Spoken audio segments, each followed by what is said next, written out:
నమస్తే. ఇది కథ కాదు జీవితం కార్యక్రమానికి స్వాగతం.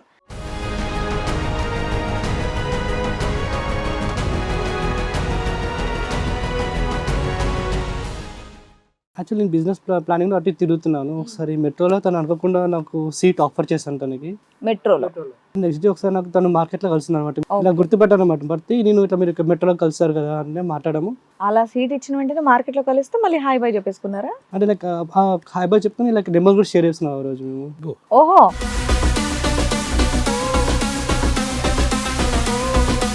అలా పరిచయం అయింది. తర్వాత తను కాల్ చేసింది నాకు ఒకసారి. ఇట్లా అంత బాగా చనిపించట్లేదు, అంత మూడ్ ఆఫ్ ఉంది నాకు, ఒకసారి మిమ్మల్ని కలవాలని చెప్పారు.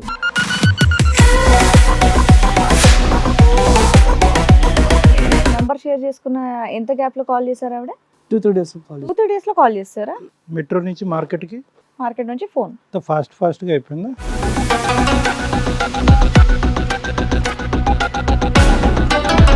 అంత మంచి మూడ్ ఆఫ్ ఉంది, కొంచెం నాకు అంత బాగా మంచిగా అనిపించట్లేదు, బయటికి వెళ్దాము అన్నది. కొంచెం నాకు డ్రింక్ తాగాలని ఉంది అని చెప్పారు. సరే మూడ్ ఆఫ్కి మందు తాగమను, నువ్వెందుకంట? అమ్మాయి ఫోన్ చేసి మంది అడిగింది, అబ్బాయి ఓకే అన్నాడు. సరే మరి ఎక్కడ ఆఫర్ చేస్తే మా ఇంటికి తీసుకెళ్తా అని చెప్పాను నేను. నీకు అప్పటికే అర్థమైపోయింది. ఓహో, మీరేంటి ఇంట్లో ఎవరెవరు ఉంటారా? నేను, మా వైఫ్, మా పిల్లలు ఉంటాము. వైఫ్ పిల్లలు ఉన్న తర్వాత ఇంకొక అమ్మాయి మందు తాగుదాం అంటే డైరెక్ట్ మీ ఇంటికి తీసుకెళ్దామని ప్రిపేర్ అయ్యారా మీరు? లైక్ బయటికి వద్దని చెప్పాను కదా నేను. కానీ అయ్యా మీ ఆవిడ ఒప్పుకుంటుందా? సో అలా డ్రింక్ తాగిన తర్వాత లైక్ అనుకోకుండా తను దగ్గరకు వచ్చి ఇదిగా కొంచెం ఇంటాక్ట్ అయిపోయినమాట టోటల్ నాతోటి. సో నువ్వు వద్దు, లేదు నేను నాకు ఇష్టం లేదు అంటే తను హగ్ మీరు శుద్ధపూస అంటారు. సో అలా అయిపోయింది. ఏమైపోయింది? సరే నెక్స్ట్ ఏంటో చెప్పండి. ఇంకా అయిపోయింది. సో నెక్స్ట్ డే తర్వాత చెప్పాను, నాకు ఇటువంటి ఇంట్రెస్ట్ వద్దు, మీ హస్బెండ్ తెలిస్తే బాగుండదు అని చెప్పాను. ఓహో, ఆ అమ్మాయికి పెళ్ళైపోయిందా?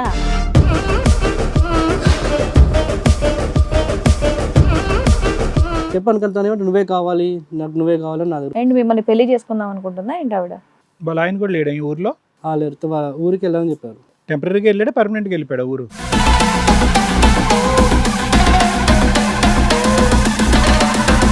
1 weekలో ఫాస్ట్ ఫార్వర్డ్లో ఇమీడియట్గా అమ్మాయి వచ్చి మీ మీద పడింది. అనుకోని క్షణాల్లో మీరు కమిట్ అయిపోయారు. ఆవిడ అయినా నాకు ఆ రిలేషన్ కావాలి అంటూ కంటిన్యూ అవుతూ వచ్చింది. మీ ఆవిడకి తెలిసే ఇదంతా? తను తెలియదు. నువ్వు కూడా అన్ని ఎస్టిమేట్ చేసే కదా ముందుకెళ్ళావు. అదైన ప్రాబ్లం అంతేనా? ఇరుక్కున్నట్టు అనిపిస్తుందా? ఏంటి స్పీడ్ ఏంటి? అంటే ఆయన అంటే నాకు ఇష్టము. ఎందుకు ఇష్టం అమ్మా? మెట్రోలో ఏదో సీట్ ఆఫర్ చేసినందుకు మంచి మీద ఇష్టం అయిపోద్దా? ఎందుకు ఆయన చూడగానే పడిపోయావా? ఎవరెవరికి సీట్ ఇచ్చారు? ఆయన కూర్చుంటే నేను ఉంచున్నానని ఆయన లెగిసి నాకు సీట్. చాలా మంది లెగిసి ఉంటారు అక్కడ మగాళ్ళు నీకు సీట్ ఇవ్వడానికి. అంటే నా డ్యూటీ కోసం బయటకు వెళ్ళిండు. అంటే మంత్లీ ఎన్ని రోజులు ఇంట్లో ఉంటారు మీ ఆయన? 10 రోజులు ఉంటారేమో అంతే. ఇంట్లో 10 రోజులు మాత్రం ఉంటారు. మీరేం చేస్తారమ్మా? మెట్రోలో తిరుగుతుంటారా?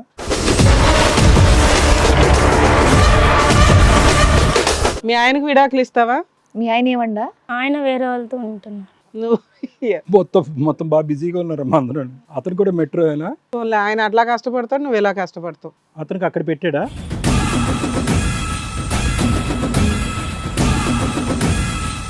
చేద్దాం మీ ఆయనకు ఫోన్.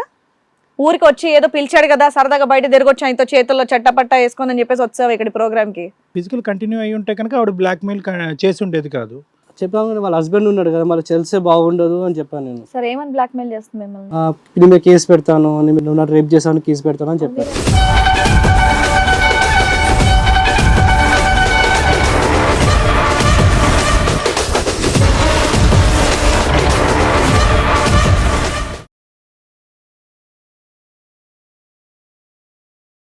ఇది కథ కాదు జీవితం ప్రోగ్రామ్ అందరికంటే ఒక రోజు ముందుగా మీరు చూడాలి అనుకుంటే వెంటనే డౌన్లోడ్ చేయండి హిట్ టీవీ యాప్. ఇందులో మీరు నచ్చే మెచ్చే కంటెంట్ సిద్ధంగా ఉంది. మరి ఇంకెందుకు ఆలస్యం, వెంటనే డౌన్లోడ్ చేసుకోండి హిట్ టీవీ యాప్.